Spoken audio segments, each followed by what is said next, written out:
এবার লোকসভা ও রাজ্যসভায় নরেন্দ্র মোদী সরকারের পাশ হওয়া ওয়াক অফ বিলকে চ্যালেঞ্জ করে সুপ্রিম কোর্টে যাওয়ার বার্তা। সুপ্রিম কোর্টে গেলেই আটকে যাবে বিতর্কিত ওই বিল। এআইসিসির মুখপাত্র জয়রাম রমেশ শুক্রবার তিনি জানান, আমরা দ্রুত ওয়াক অফ বিল 2025-এর সাংবিধানিক বৈধতা চ্যালেঞ্জ করে শীর্ষ আদালতের দ্বারস্থ হব।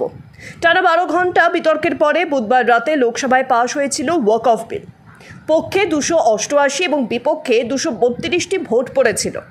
প্রায় 13 ঘন্টা বিতর্কের পরে বৃহস্পতিবার রাতে রাজ্যসভাতেও 128 এবং 95 ভোটে পাশ হয় বিলটি।